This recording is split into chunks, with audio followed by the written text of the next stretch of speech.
in its people.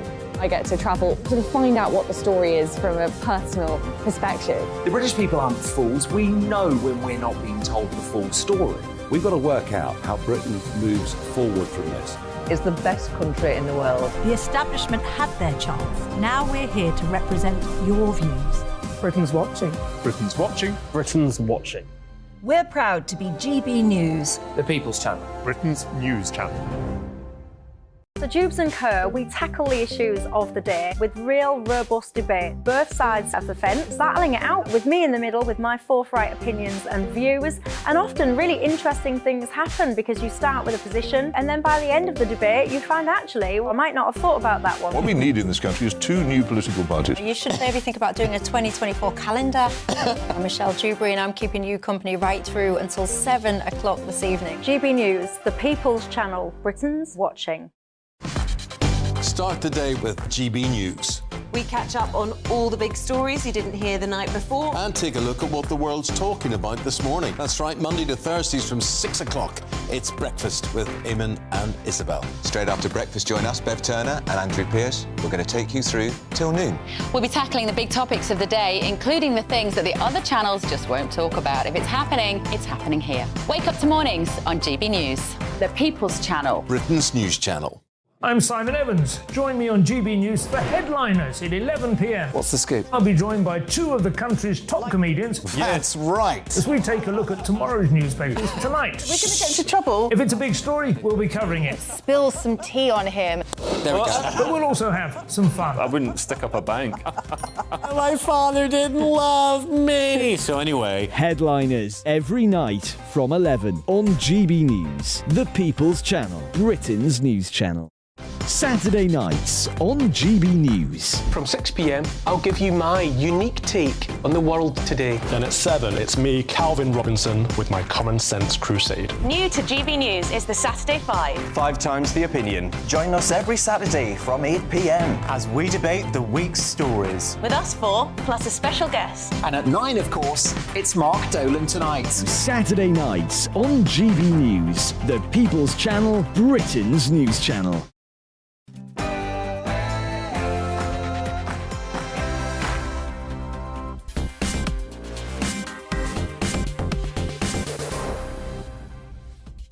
Good evening. Tonight on Farage, we look at the government's white paper on gambling.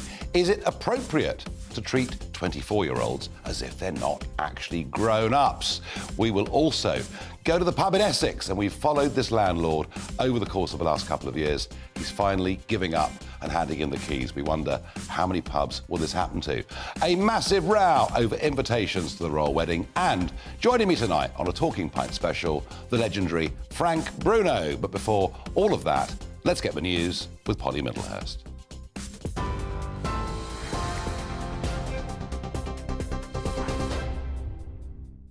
Nigel, thank you, and good evening to you. The top story on GB News. The Foreign Secretary says the government's continuing to help British nationals leaving Sudan in northeast Africa. He's urging them to make their own way to the airport now for evacuation as soon as possible. British forces, meanwhile, are racing to rescue as many people as they can before the ceasefire ends at midnight local time.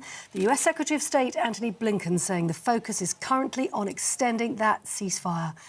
Almost 900 British citizens have been flown to safety within the last 2 days, with the government saying that number is rising. James Cleverly saying the UK is looking at helping countries with no diplomatic presence in Sudan.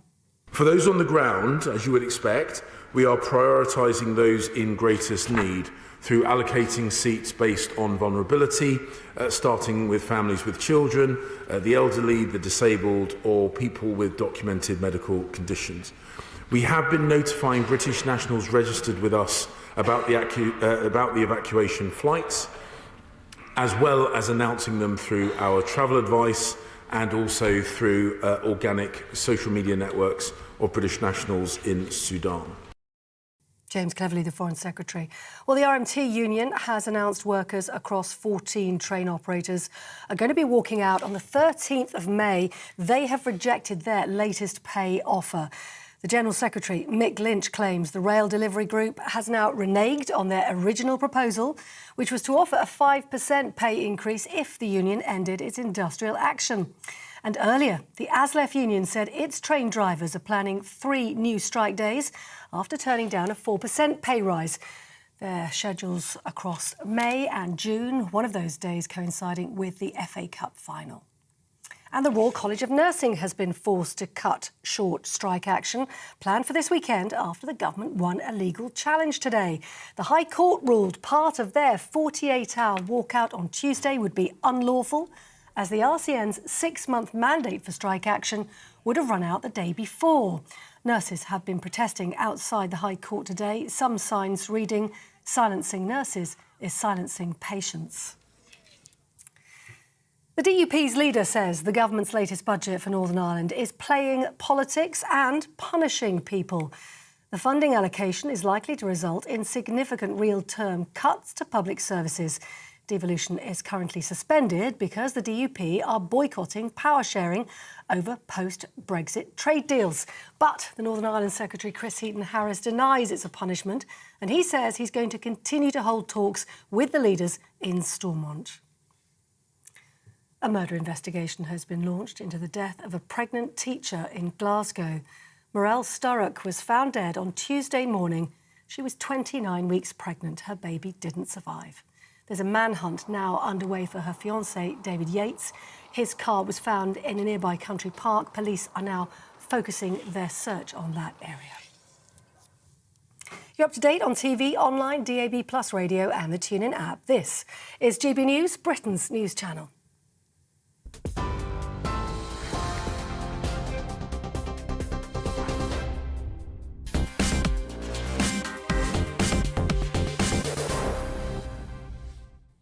Good evening. Well, today, the long-awaited government white paper on gambling. Now, there were no particular shocks in it. Much of it had been trailed. And many of the demands that are coming from legislators, bookmakers, had been to a certain extent complying with already. But the big change is that since this legislation was updated, or needs to be updated, is the growth of online gambling. You know, you could argue that every laptop basically puts you inside Las Vegas. But if you think about it, everything in life's a gamble. We take gambling decisions every time. Our pensions are based on the stock market. Our biggest industry, financial services, is based on a whole series of calculated gambles that take place every day. And the desire to have a bet on the horses, to trade the markets, to do whatever it may be, it's something that is there within many millions of us. And I know this because I'm a punter. I like to have a bet. I thoroughly enjoy it. I promise you, I'm not obsessive about it. I don't have a problem with it. It's something I really, genuinely enjoy doing. And I'll be betting on the cricket this summer when Australia come over, and no doubt on some of the big flat races too. But I just wonder, with the whole level of restrictions that we're putting in place, I just wonder, in a free society, whether for that absolutely minute percentage of people that are problem gamblers, that ruin themselves, that bankrupt themselves, and yes, it's true, in the very most extreme cases, take their lives. I just wonder whether we need masses of new legislation for those very few people. After all, there are huge numbers of people addicted to many other things that do them harm, whether it's alcohol or drugs or tobacco, or perhaps what in the end will be the biggest killer in this country, addicted to junk foods. I just wonder whether we need to go this far, because we should live in a society where we're grown up enough to make our own choices. And the one thing in this proposed legislation that really gets my goat is that 18 to 24-year-olds should be limited on the size of stake they can put on online. So we're treating people aged 24. They could be men or women that are parents already. They could be running their own businesses. They could be fully part of society and our community, and yet they're being treated in a different category to all the rest of us. You know, do 24-year-olds need to be protected? Because we're hearing this about driving cars as well. And you'll see signs, you know, tobacco stalls, you know, ID this person if they don't look at least 25. Are we raising the age at which we really become adults from 18 to 25?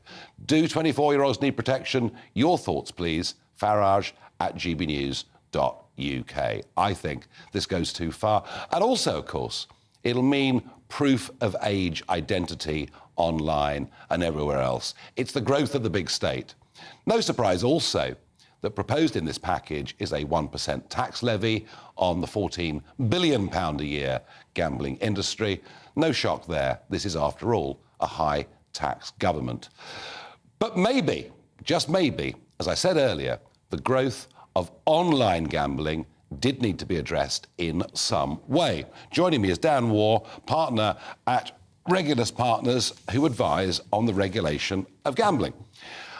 I think you tell me, I think it's fair to say there were no huge shocks in this white paper. No, it was pretty well trailed what we saw today. It was. The one area where people are screaming out for more to be done is in the area of advertising. You know, betting company advertising is massive on all of our sports and cable TV channels. I note the Premier League have said from the season 25-26 they won't have gambling logos and insignia on their shirts. That's voluntary. But you could also argue that the money that goes into a variety of sports directly, horse racing and many others, that if you actually attack gambling too much, you might damage football, you might damage horse racing. Where's the balance here? Well, I mean, regulation is always about finding a balance between consumer protection and freedom. And I think where advertising and sponsorships are concerned, you're right, some of these sponsorship controls packages can be very important to respective sports, not just horse racing, rugby league, darts and others. I think the second thing to note is that banning advertising is a form of censorship. And as a liberal society, we should always be very, very careful about what we decide to censor. Third, the research on advertising suggests, yes, it can have quite a bad impact on people who are in recovery from gambling disorder, so people trying to abstain from gambling. Advertising can be unhelpful for them. But that would apply to any other product. Yes, it would apply if your problem is beer or if your problem is overeating or other things. So it's not a reason to censor. The other thing is we're now in a situation in this digital age where we have the technology that allows us to put in place blocks. So the technology exists to allow people, if they don't want to view certain ads, the technology exists to take that out. And where we need to be pushing forwards in society is intelligent solutions. But there will always be people who just want to ban things because of a lack of imagination or simply a moral view about the sinfulness of the activity. Yeah, and that applies across many, many fields. With the growth of online gambling, so this proposal in the white paper is that 18 to 24-year-olds should be treated differently to everybody else with a lower stake allowed to be put online. I mean, this is nannying that is beyond belief, isn't it? I mean, Dan... Well, I think it's like a lot of things, Nigel. There is some kernel of logic at the centre of it, and we do know that younger males in particular, not really younger females, but younger males do tend to be at greater risk of gambling disorder, but that is true across a lot of mental health conditions. So there is a logic to it, but at the same time, if you're 18, you're an adult, and you deserve respect in the law to be an adult. And I think it's worth thinking about this as potentially the thin end of two particular wedges. The first is that as the Gambling Commission has now described younger adults as vulnerable, automatically vulnerable. But it's also... This is insulting and demeaning to the vast majority of young adults in our country. Yes, and it extends further than that. So the Gambling Commission also describes older adults as vulnerable. It describes people with dyslexia as vulnerable. It describes people as vulnerable if they have poor literacy or numeracy skills. It describes them as vulnerable... What an arrogant group of people they sound like. Yes, well, I mean, the Gambling Commission has proposed creating maps of low IQ in local authorities. Dear, oh dear. This is what we're faced with these days. Dear, oh dear, oh dear. Let's say I'm a bookmaker, you know, and I've got my shop and I've got my regular punters that come in physically or they've got online accounts with me. What this proposes, and some of this has been happening already, but if anybody gambles more than £1,000 in one bet or £2,000 over the course of a few months, that somehow I've got to stop taking their money. I then, if they want to put a big bet on, have to check the source of the money. How do I run a bookmaking business if I've got to put in place that level of control and checks? Well, the uncomfortable truth is it's already happening because the Gambling Commission is already coercing bookmakers to put in controls, actually at lower levels than what the government's talked about today. So in a way, I think the industry is pleased to see some sort of legitimate, open controls here, rather than sort of backdoor coercion from the regulator. If a punter wants to put a fair-sized bet, a four-figure bet on something, it is today very hard to do. Yes. Very hard to do. Yeah. But actually it's not, is it? Because there are illegal bookmakers, which of course flourished before 1963 when we didn't have any betting shops in the country. But also, I can go offshore. There are all sorts of betting houses that I can go to in the European time zone and elsewhere. So isn't the effect of this that people will still want to gamble? There's a danger that you push young people into a black criminal market and other gamblers leave the British betting industry and go overseas. That's certainly a risk. And I think one of the success stories of British gambling legislation in the last 20 years has been actually that the black market has been relatively small in this country, certainly by comparison with France, for example, or some of the Scandinavian countries. There is absolutely a risk that tighter regulation, particularly if it's not targeted at addressing the specific problem we're after, may lead to many recreational gamblers taking their trade elsewhere. And there are signs that the black market is growing from a relatively small base. And at the moment, the regulatory action against these black market operators is really to write them letters to say, please don't do this. And that's not a very comforting, it's not comforting to say that the regulator seems to have this under control. On balance, Dan War, overall, looking at these proposals, how many marks out of 10 would you give it? I think, the DCMS has put together a pretty coherent set of proposals. I think I would give it an 8 out of 10. I think there's some good work here. There are some issues. But the most worrying thing is a lot of this now gets kicked to consultation, and a lot of it will be implemented by the regulator. So it will happen outside of parliamentary scrutiny, and the regulator's track record on these consultations is not very strong. So I think the devil will be in the detail, and we'll see over the coming months. OK, yeah. Like so many aspects of our life, the regulator is the person that really has the power. I still think 24-year-olds should be treated as grown-ups. In a moment, let's have a look at the invitations to the coronation and the outrage that's causing. Michael Cole will join me in just a moment.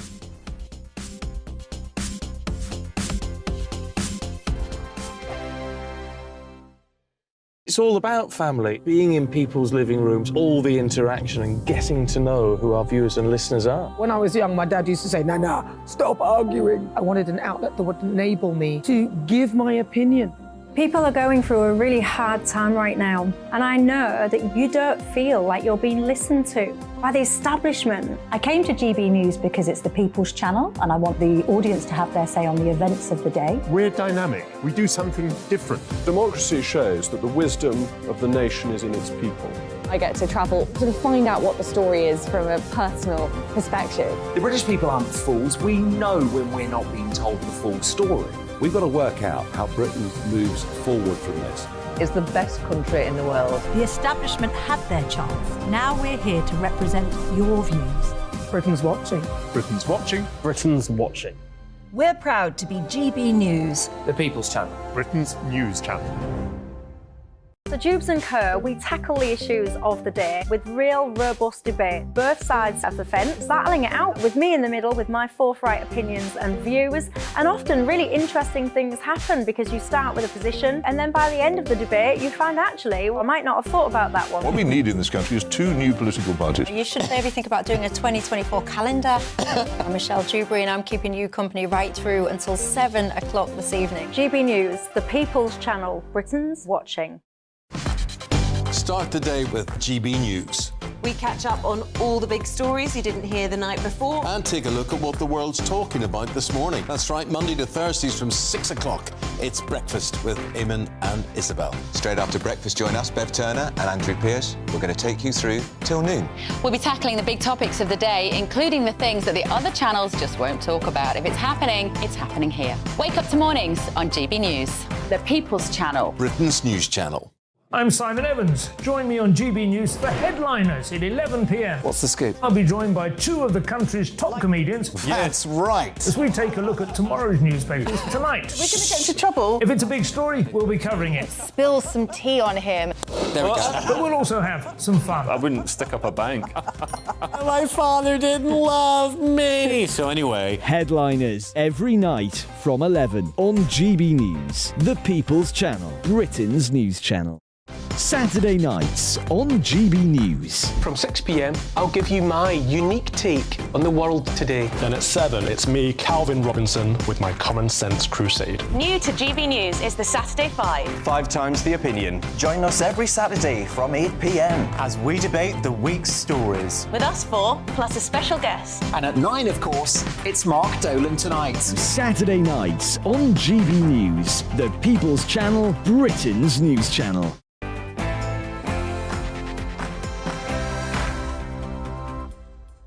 So, I asked you, do 24-year-olds need protecting from themselves? One viewer says, we live under a government obsessed with red tape, and sadly, I don't think their opposition would do any better. It's all mad. We need fewer rules, not more. Well, that's how I generally feel about things. Fiona says, no, Nigel. I think it's called personal responsibility. Stop the nannying. And Kevin says, at the risk of getting abuse, I do think that a sizable number of youngsters gamble money they can't afford to lose and end up getting into financial difficulty, which can then lead to other kinds of issues, turning to crime, drug use and alcoholism. Kevin, there is no doubt that people get themselves into trouble in a whole variety of ways, whole manner of ways, and gambling is one of those. But just because, you know, you stop them online or physically at a casino putting big bets on, well, I'm sorry, there are illegal ways to do these things, and we could see a very, very big growth of the black market run by dangerous criminals. Now, we have a wedding coming up, a coronation coming up very shortly. And I was just thinking, whenever you send out wedding invitations, you always offend somebody, and therefore it must be the same for the coronation. And Michael Cole, former BBC Royal correspondent. Michael, welcome to the programme.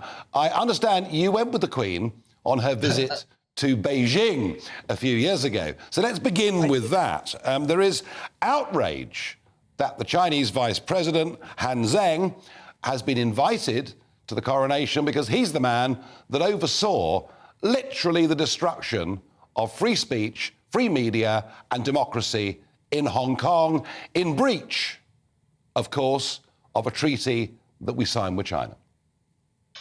Yes, Nigel, you're absolutely right. There's a real game of Chinese checkmate going on here, because the king, when he was Prince of Wales, was not exactly shy in his views about the Chinese. He described the leadership on one occasion as a ghastly lot of old waxwork, and which, of course, didn't help his mother, who was about to make a state visit in 1986 to China, which, as you say, I went on, and then the Duke of Edinburgh put the cap on it by referring to people with slitty eyes. You may remember that too. And of course, when President Xi came to this country in 2015, the Prince of Wales, as he then was, went AWOL. He didn't turn up at any of the big receptions and the parties. He made his views known because he's a pal of the Dalai Lama, and he thinks very, very strongly against the Chinese takeover of Tibet. And no doubt he was right in that. Now we've got the situation, because nothing happens very much in China by accident. I can promise you that at the top level. So they're sending along this Mr. Hardman, the man who's behind the crackdown, the man who's been the big enemy of democracy against the treaty that we signed when Prince Charles, as he then was there, and the colony was handed back to China. So it's their saying, we're sending the hard man to you because that's what we want to do. Of course, the decision to invite him wasn't the king's. It's the government's decision. Every single country with whom this country has diplomatic relations, except North Korea and Iran, has been invited. And yes. It's up to that. Yes. No, I can see that. I can see for diplomatic reasons. Now, the Northern Irish row, of course, is that Lady Pamela Hicks, who was there and took part in the Queen's coronation, and whose father, Lord Mountbatten, was murdered by the IRA, is not invited, but Michelle O'Neill is invited, the Sinn Féin boss in Northern Ireland, whose own family have been very, very linked to Republican violence. And yet, as First Minister, when she said she's going to represent the people of Northern Ireland to whom this coronation means a lot. Do you know what, Michael Cole? Actually, that made sense to me. I agree with you, Nigel. Sinn Féin, it means ourselves alone, we alone. But we have the party reaching out its hand in the person of Michelle O'Neill. And I applaud her for it, because she is the head of the leading party in Stormont, and I'm sure she's had to struggle with her conscience about that. I'm sure she's a sincere Republican, but she's also leading all the people of that province. And if there were a vote today, I bet you a majority of them would want to continue the union with this country, because there are so many benefits from them doing so. You know, Nigel, I spent many weeks, many months, many days in Northern Ireland. I was beaten up, actually in a place called Downing Street, which is just off the Shankill Road. I was beaten up by Protestant thugs and patched up by Catholic nuns in the Martyr Hospital. So I think I know a little bit about Northern Ireland. And what I would say, and I felt at the time, that there was no need for 3,000 people to die, often in horrible circumstances and terrible atrocities, with women being tarred and feathered and things like that. It was appalling, because the ballot box was always there. They didn't need the bullet. This wasn't a dictatorship that had to be overthrown by force of arms. The proof of that is that Sinn Féin is now the majority party in Northern Ireland. They did it by the ballot box. Yeah, at the end. no, So I agree. I think we must applaud Michelle O'Neill for doing that. And listen, this is the time for reconciliation. And you know, one of in fact, probably the most important speech of the Queen's reign was delivered in Westminster Hall. You know the one I'm going to talk about, in the Silver Jubilee. And she said, I cannot forget the fact that I was crowned the Queen of the United Kingdom of Great Britain and Northern Ireland. What she was saying to the politicians who were saying at the time, because of the terrible violence, that Northern Ireland should be sort of hived off as a Protestant statelet, she was saying, no. She stuck with it. Michael, I'm going to have to end it there. I'm out of time, but I agree with you. And some of our viewers will look upon this with shock. Others will say, well, the hypocrisy of Sinn Féin not allowing street parties, but I think she's doing the right thing. Michael, we're going to be speaking to you a lot over the next couple of weeks. In a moment, we'll go to the publican whose troubles we've tracked. His pub will be closing on Sunday. We'll have a final word with Simon Cleary in a moment.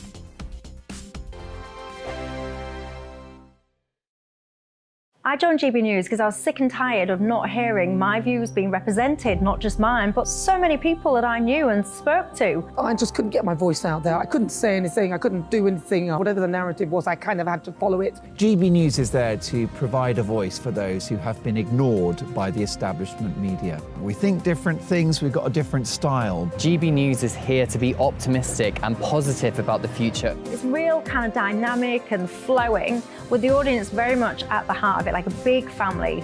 Here at GB News, we talk about the things that matter to you. Hearing the voices from right across our towns and cities, especially our towns. All sides of the argument represented with a heavy dose of opinion.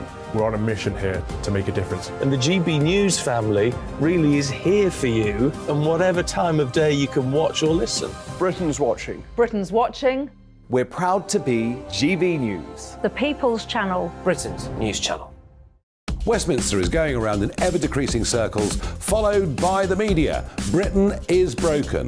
How on earth did we get into this mess? But more importantly, how do we get out of it? Join me at 7 p.m, Mondays to Thursdays on Farage. Here on GB News, we will have open, rational debate. We've got to work out how Britain moves forward from this. Join us here on GB News, the People's Channel. Britain is watching. You've probably seen politicians interviewed 1,000 times, but we do it differently. We find out who they really are, we don't shout, we chat, and hopefully we bring a bit of light, not just heat. Did you know Kate Moss? Apparently. Do you have a pair of jeans or a pair of jeans? No, of course I don't. What would I do with them? My friends are like, oh my God, what's she doing now? Join me every Sunday at 6 for Gloria Meets, only on GB News, the People's Channel, Britain's news channel. I'm Jacob Rees-Mogg, the Member of Parliament for North East Somerset and a former government minister. For years, I have walked the corridors of power in both Westminster and the City of London. We need to have the arguments, the discussions on how we make it better. Crop failures, famine, war, suffering on a scale completely unimaginable. We are putting the cart before the horse. As Charles I said at the scaffold, he was the true defender of liberty. Yeah, I've completely derailed the conversation. Join me Monday to Thursday at 8 p.m. on GB News, Britain's news channel. New to GB News is the Saturday 5. Join us every Saturday from 8 p.m. as we debate the week's stories. Right, folks, that was a spicy one, wasn't it? With us four, plus a special guest. Sometimes she has to stick her foot in it. Sometimes she has to say things as they are. Sometimes I think we should keep the refugees and send the pensioners to Rwanda. Then we'd be in a much better state. Well, Benjamin, that is... The Saturday 5. Saturday nights from 8. Only on GB News, the People's Channel. Britain's news channel.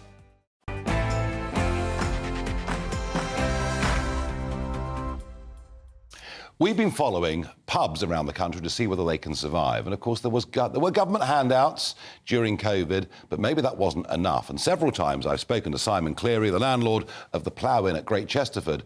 Here's a couple of clips to remind you of our previous conversations. Our energy bills in our pub alone on the 9th of October are going to be increasing from £13,000 a year to £35,000 a year. Generally, it's good news and we welcome it, but whether it's going to be enough to take a dreadful situation and completely smooth it out, I don't think so. It's going to help, but I think we're still in for a very rough winter. We're actually giving up. We're leaving this pub in 8 weeks' time to put some... Well, I've spoken to you before, Nigel. Yeah. Well, I've spoken to you before. We were talking about what may happen with energy bills. Let me give you some figures, Nigel.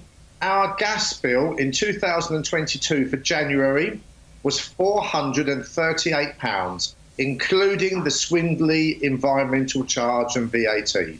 Our gas bill that we received for January this year was £2,370, nearly 5 times as much. Well, Simon Cleary joins me. It's last orders on Sunday. Simon, it wasn't just the energy bills, though, was it? It was COVID, really, Nigel. That's what kicked it off. The closures during COVID and the enormous change in the way that people behave. And the best example of that, as publicans and restaurants across the country will tell you, is the changing eating habits, particularly at lunchtime. We certainly relied on local businesses, people from the research parks that are backed by Cambridge University, to come in here in their small groups, 5, 6, 7, sometimes 10 people, to have lunch during the day, particularly on a Friday, and that is a big chunk of business that we've all lost because now everybody's working from home, those people aren't in the offices, and indeed we saw some of those people during the Christmas period and said, hey guys, where have you been all year? And they said, this is the first time we've been together all year. We don't see each other anymore. We know that last year Jamie Oliver lost all his restaurants. Last month the restaurant group who own Frankie and Benny's and Chiquitos and Wagamama's announced 50 closures, and I think it was yesterday, or it may have been this morning, that we've learnt that another major restaurant group is shutting 40. Prezzo is shutting 46 of their restaurants going forward. Hospitality, Nigel, unfortunately, is in a real mess. Yeah, you're right, Simon. It's that cultural change. I've seen it. I agree with you. Now, tell me, Sunday's the last day. Will you be going out with a bang? We certainly are, Nigel. We're open at 12 o'clock. We're going to have a dog show hosted by our regular pub dog, Oscar, with lots of categories. So fun for all the family, bouncy castles, face painters, barbecue, fish and chip shop, live singers, DJs, and then we're rounding it all off at about 10 o'clock on Sunday with a firework display. So, yes, we are certainly going out with a bang. Good. Well, Simon, thank you for being with us and charting this journey. And I want to wish you well for the future, and thank you for coming on and telling us your story on GB. Thank you very much, Nigel. Thank you very much. Well, what a sad story. You know, nice guy trying hard. Very, very sad story. Now, the What the Farage moment occurred in the House of Commons yesterday. Natalie Elphing, Tory MP for Dover. This is what she said. So Amendment 184 would apply whether or not the country of origin can be identified. For example, if someone is undocumented, Perhaps because they have eaten their identity papers or thrown their passport in the Channel, or, as border officials tell me has shockingly been the case, has taken razor blades to their fingers to damage and destroy their own fingerprints to avoid identification. What? If they're using razor blades to disguise their fingerprints, they've got something very serious to hide. And they're being put up in four-star hotels all around the country and allowed to roam freely in our society. The first duty of government is to protect our people and our communities. And clearly, if men like this are coming into our country, we're being put in great danger. I hadn't heard that story before. I'm up to speed with most things to do with the Channel. That's one I hadn't heard. I'm frankly appalled by it. In a moment, a complete change of tone. Frank Bruno joins me on Talking Pints. Back with you in a couple of moments.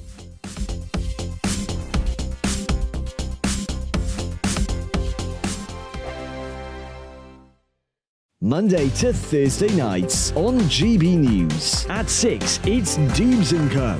7 o'clock, Farage. At 8, join Jacob Rees-Mogg. And at 9, Dan Wootton Tonight, followed by Headliners. On TV, radio and online. This is GB News. First and foremost, I am a GB News fan, and I was before I was working here. Just love the fact that we're asking the questions that a lot of establishment media won't ask. With a bit of a twist, we not only want to inform you, but we want to keep you entertained. It's worth the drive because you get in and the team's all ready and waiting, they're itching to go, and it's a proper little family. GB News is the People's Channel. It's the audience that makes the programme sing. We're giving our viewers and our listeners a voice. I see the thousands of your letters, tweets, emails, you name it, coming in. Britain is broken. How on earth did we get into this mess? But more importantly, how do we get out of it? The establishment had their chance. Now we're here to represent you. It's time for something different. It's time for GB News. I'm very patriotic. I believe in Britain. Our best days lie ahead. Britain's watching. Britain's watching. Join us here on GB News. The People's Channel. Britain's news channel. Join me, Patrick Christie's, Monday to Friday, 3 till 6. We tackle the day's news agenda like you've never seen before. It's high tempo, high octane, the most controversial topics, and the best guests. You will not be able to take your eyes and ears off it. I'm not afraid to ask the questions that you really want answered. 3 till 6 p.m, Monday to Friday on GB News, the People's Channel, Britain's news channel. GB News has its own late-night paper preview show, Headliners, where comedians take you through the next day's top news stories. You don't have to bother reading the newspaper, we've got it covered for you. Headliners, every night at 11 p.m, and repeated every morning at 5 a.m. We won't send you to sleep like some of the other paper review shows out there. GB News, the People's Channel, Britain's news channel. Join me, Camilla Tominey, on Sunday mornings from 9:30, taking the politicians to task and breaking out of SW1 to see how their decisions are affecting you across the UK. Bursting the Westminster bubble every Sunday morning, only on GB News, the People's Channel. Britain's watching. Hello, I'm Calvin Robinson. Do not miss my Common Sense Crusade Saturdays at 7 p.m. Join me for some in-depth discussions on faith. Is that not the start of the slippery slope? It's very much so. And the big moral questions of the day. I'm baffled. You've got some nerve. Only on GB News, the People's Channel, Britain's news channel. I'm Andrew Doyle. Join me at 7 o'clock every Sunday night for Free Speech Nation, the show where I tackle the week's biggest stories in politics and current affairs with the help of my 2 comedian panellists and a variety of special guests. Free Speech Nation, Sunday nights from 7 on GB News, the People's Channel, Britain's news channel.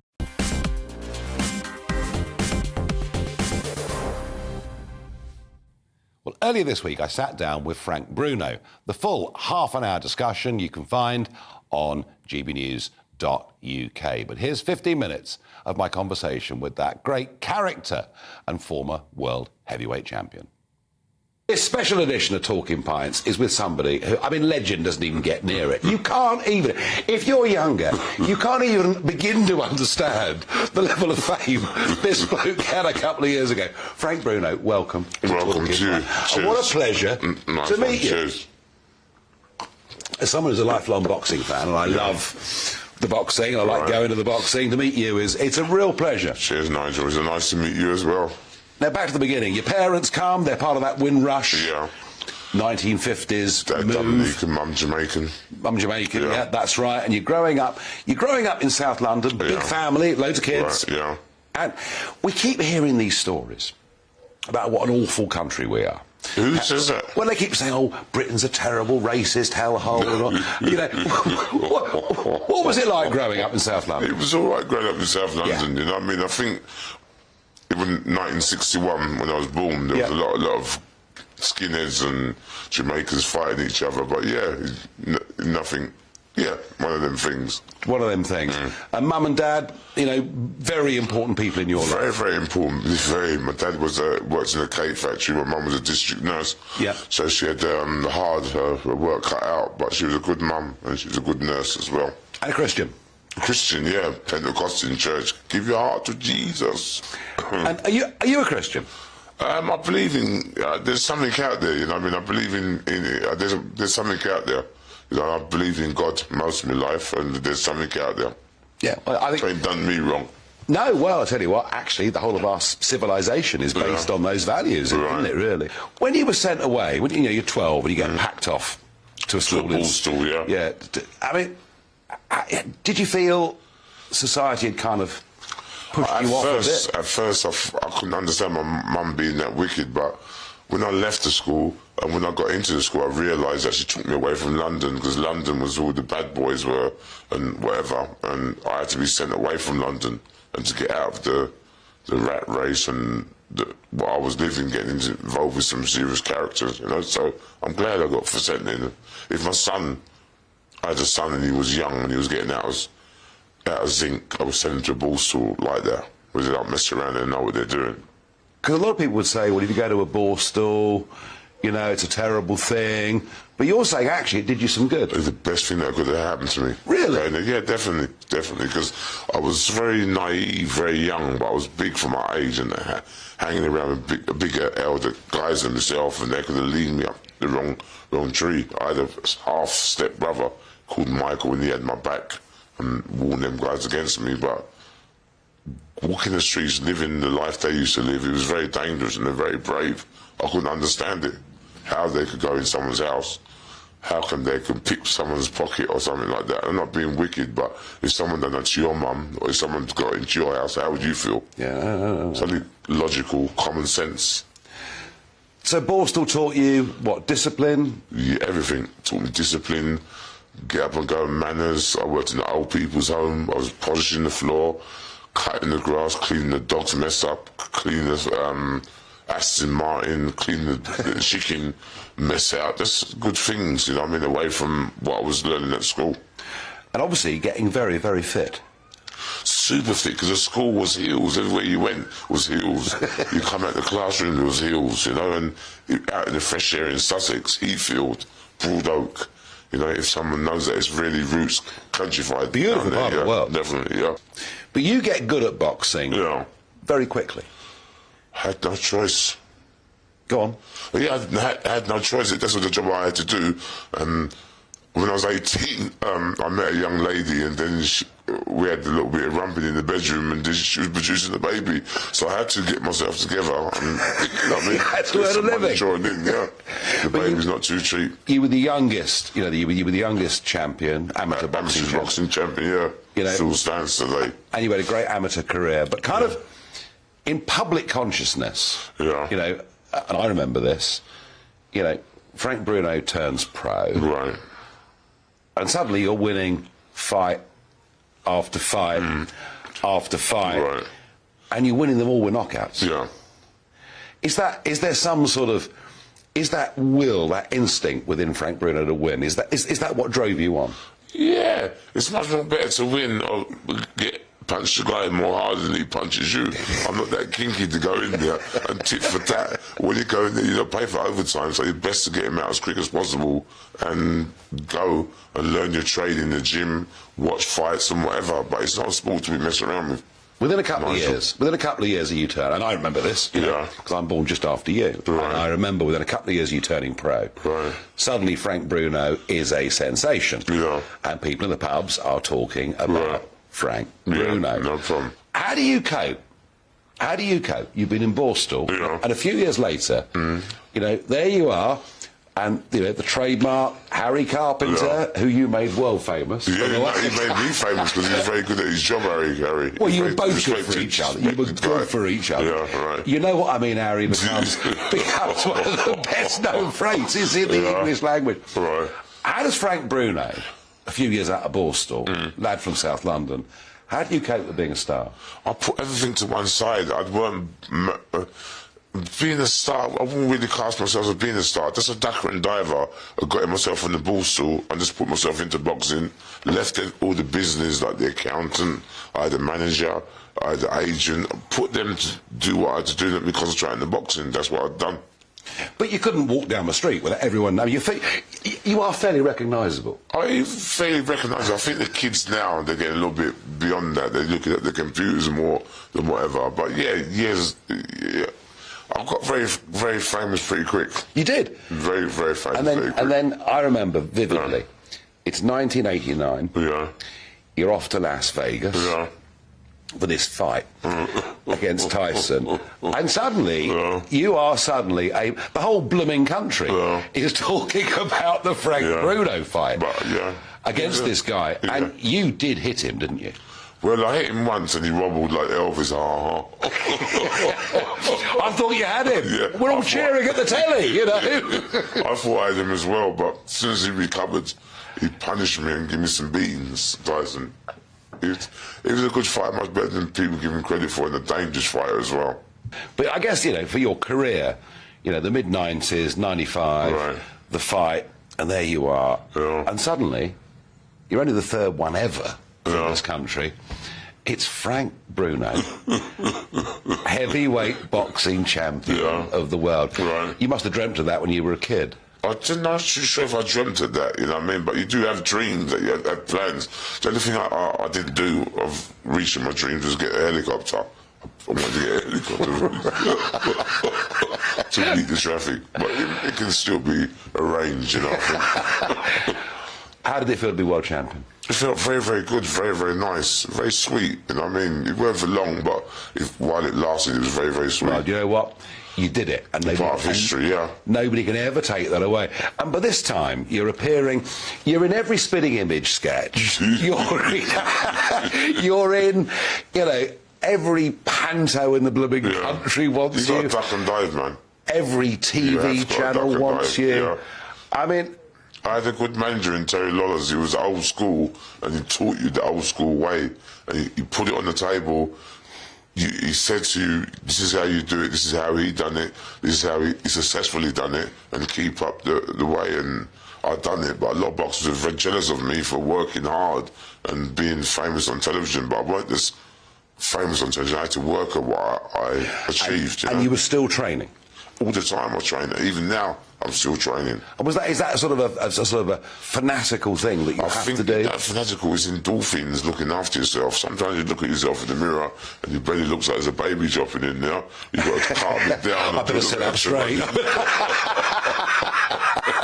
Frank, you know, you go on boxing, you get hurt a couple of times. Right. In the end, like all sportsmen, the day comes you have to call it a day. And that's got to be a bit of a nightmare, isn't it, really? It can be a little bit of a nightmare because once you've been involved with the game and meeting people and boxing in front of millions of people, it can get a little bit hard to cope, you know what I mean, and settle down. Anybody retires from any job, you know, you've got to find something to occupy yourself. I think that's right. I think the difference is most people retire from jobs much later. Sportsmen, you know, footballers, boxers, whatever, rugby players.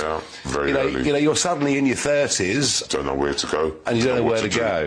And Frank, it all sort of, you know, the marriage ends, the career's over, you've messed about with some of this stuff you shouldn't have done, you know it.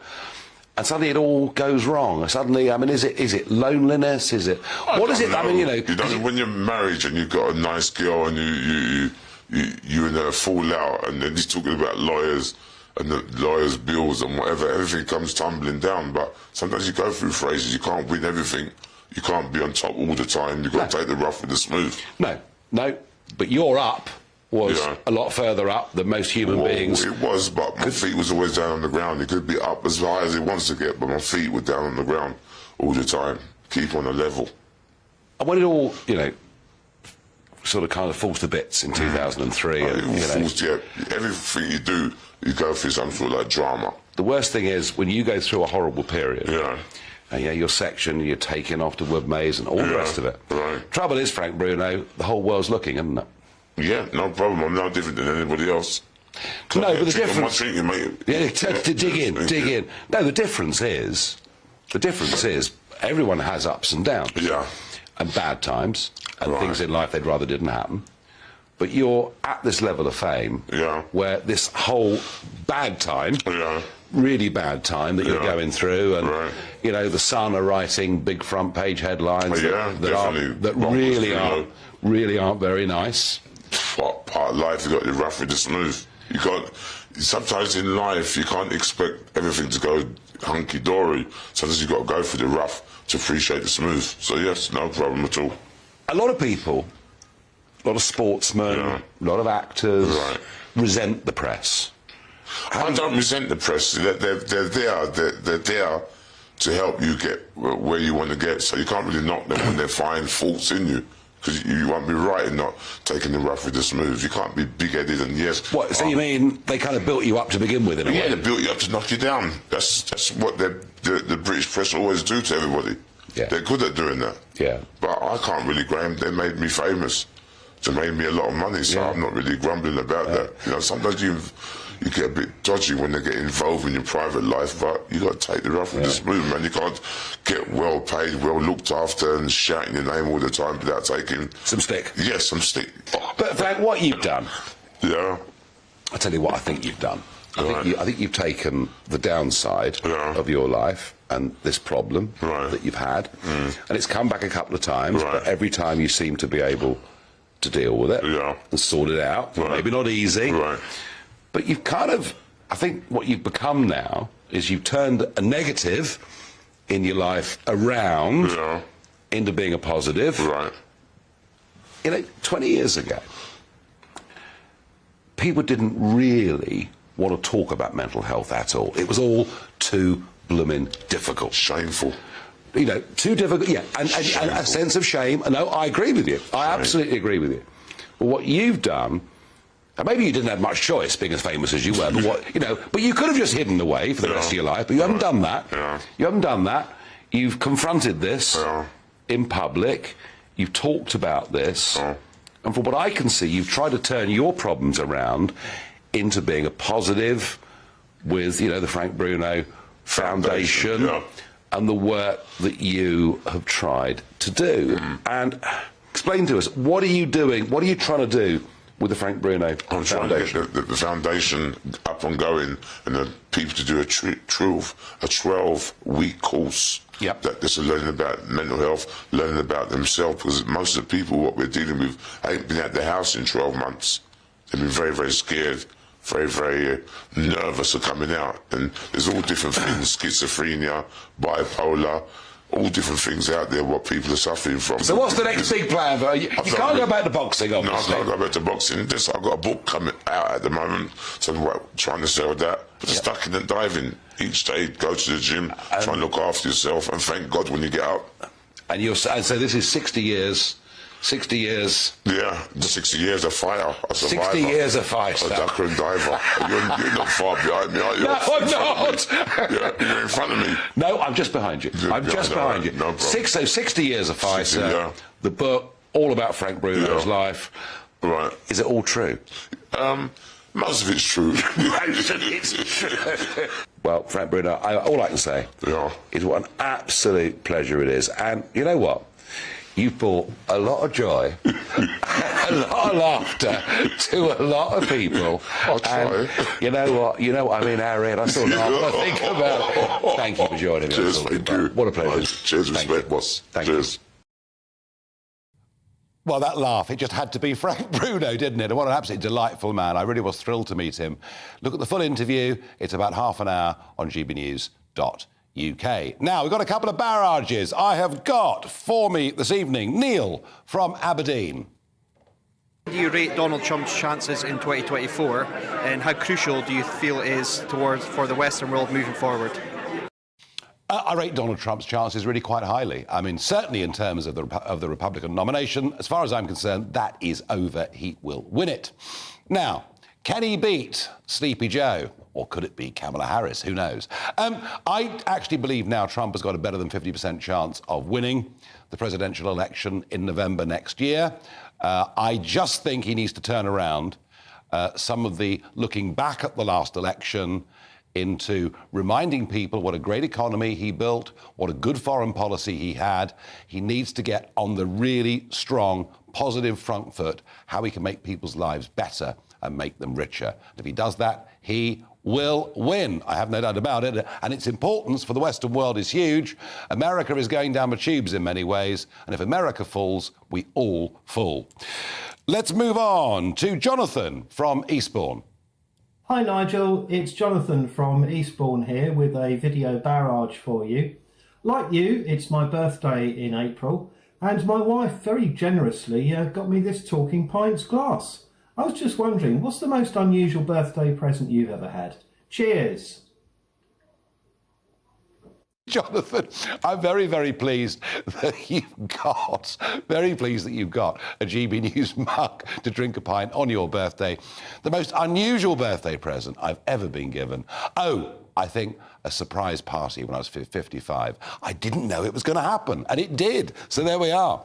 Enough from me. Jacob Rees-Mogg joins me. Jacob, what have you got coming up this evening? Well, we're going to start off discussing the news in the Telegraph that the retained EU law bill, which is getting rid of 4,000 EU laws, may not be everything that it seems. But you told me this was all going to happen and it was all looking good. Well, I thought it was, but apparently the House of Lords doesn't like it. Not that I think the Commons should give in to the Lords. This has been validated by a referendum, validated by a general election, and a few aged Remainers in the House of Lords oughtn't be able to stop it.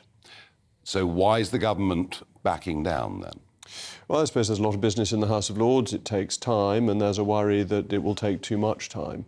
I'm all for ploughing on, as you might expect. I think we've got to deliver this. This is getting rid of those mad EU rules that we used to mock for the best part of 50 years, that are still stuck on our statute book and need to go. Oh, you see, folks, I don't doubt Jacob Rees-Mogg's sincerity for one moment. But when it comes to most of the leadership of the Conservative Party, I doubt it hugely. Well, that's it from me.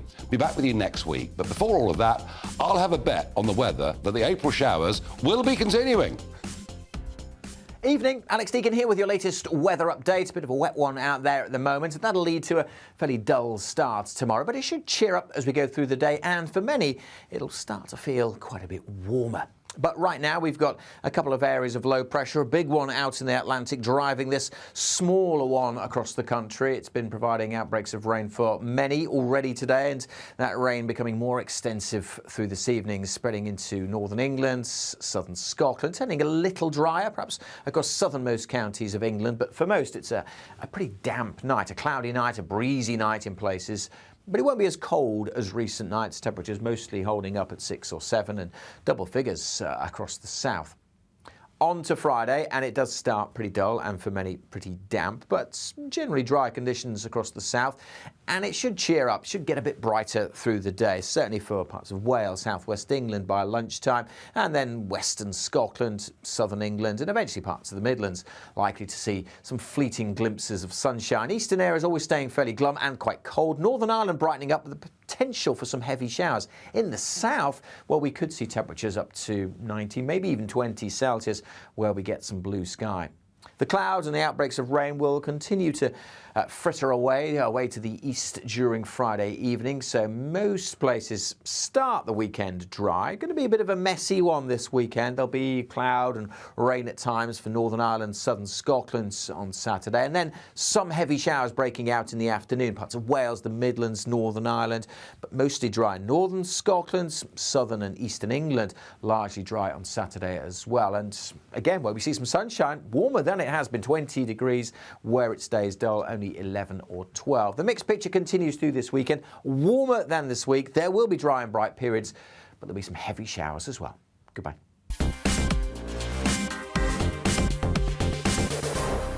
It's all about family, being in people's living rooms, all the interaction and getting to know who our viewers and listeners are. When I was young, my dad used to say, Nana, stop arguing. I wanted an outlet that would enable me to give my opinion. People are going through a really hard time right now, and I know that you don't feel like you're being listened to by the establishment. I came to GB News because it's the People's Channel, and I want the audience to have their say on the events of the day. We're dynamic. We do something different. Democracy shows that the wisdom of the nation is in its people. I get to travel to find out what the story is from a personal perspective. The British people aren't fools. We know when we're not being told the full story. We've got to work out how Britain moves forward from this. It's the best country in the world.